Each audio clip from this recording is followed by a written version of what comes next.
Different కంట్రీస్కి వెళ్ళినప్పుడు మన first contact with the country is with the border control. Immigration దగ్గర మనం పాస్పోర్ట్ చూపించటం, వాళ్ళు మనల్ని ప్రశ్నలు వేయటం, ఎందుకు వచ్చావు, ఏమిటి, ఎంతకాలం ఉంటావు అని అడగటం, ఇదంతా జరుగుతూ ఉంటుంది. నేను అమెరికా మొదటిసారి వెళ్ళినప్పుడు నిజానికి మెక్సికో నేషనల్ యూనివర్సిటీలో ఒక లెక్చర్ ఇచ్చి అక్కడ నుండి నేను అమెరికా వెళ్ళాలి. I think this was in 1999 or 2000, but around that time. నేను మెక్సికో యూనివర్సిటీలో it was a big event, అది అయిపోయింది. అక్కడ నుండి నేను కాలిఫోర్నియా వెళ్ళాలి. నేను అమెరికాలో దిగినప్పుడు పాస్పోర్ట్ చూసి, you are from India, why are you flying from Mexico అన్నాడు. అంటే అక్కడ లెక్చర్ ఉంది కాబట్టి లెక్చర్ ఇచ్చాను, నేను పనిచేస్తున్నది లండన్లో అని చెప్పాను. తర్వాత నా ఇంక చూసి, ఆర్ యు ఏ ప్రీచర్ అన్నాడు.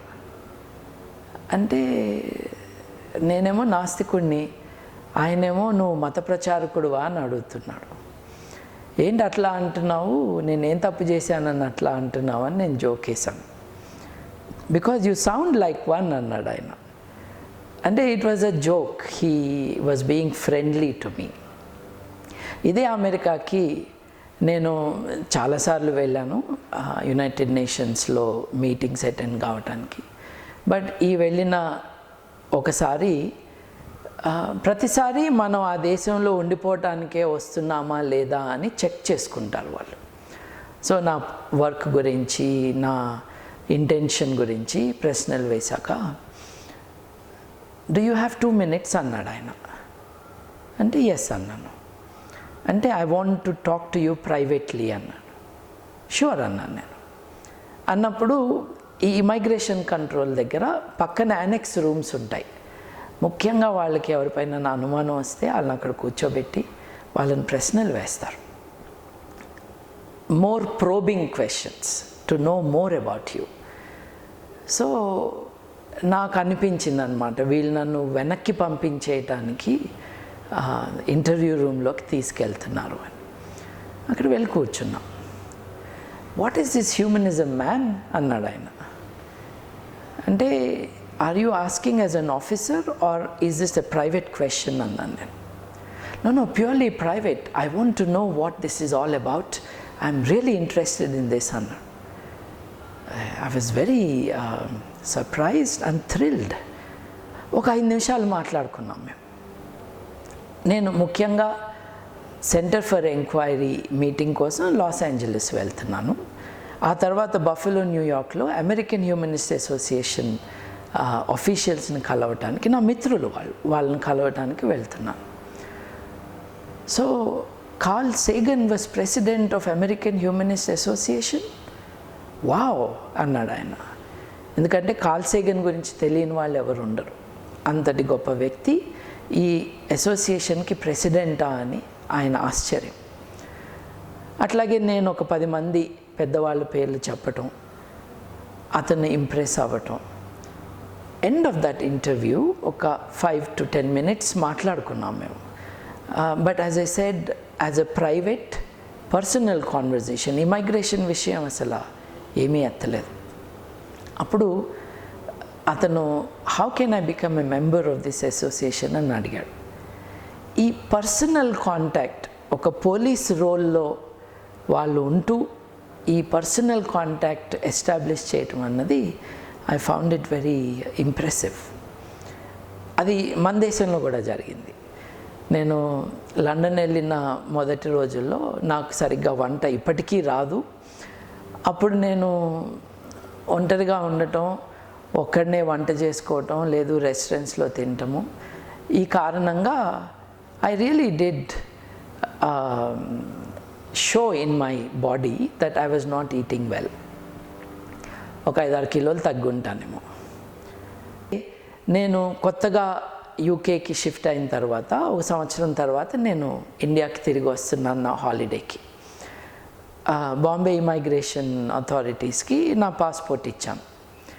ఆయన పాస్పోర్ట్ పేజీలు తిరిగేసి నా ఇంక చూసి, పాస్పోర్ట్లో ఫోటో చూసి, ఏంటి నువ్వు సరిగ్గా తినట్లేదా అన్నాడు. ఏంటి అన్నాను.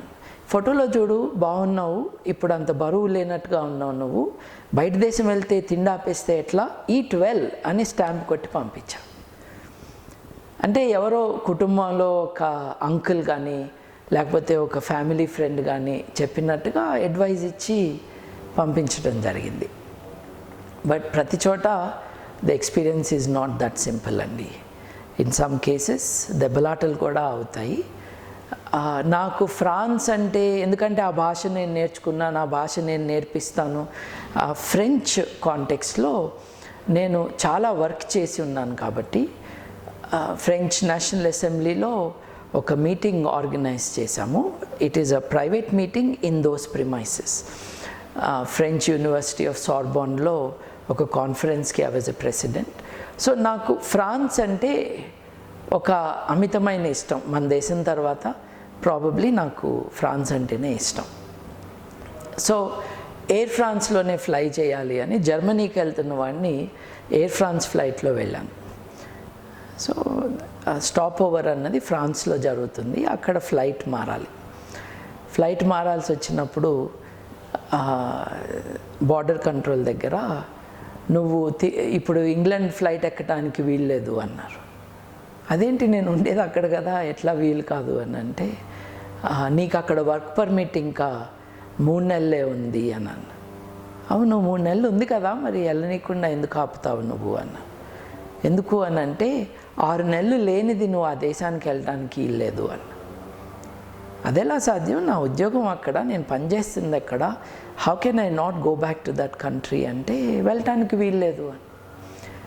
అప్పటి వరకు మా కాన్వర్జేషన్ ఇంగ్లీష్లోనే జరిగింది. నేను ఫ్రెంచ్కి షిఫ్ట్ అయ్యి అసలు ఏంటి విషయం, ఏ చట్ట ప్రకారం నన్ను వెళ్ళనివ్వవు అని అడిగాను.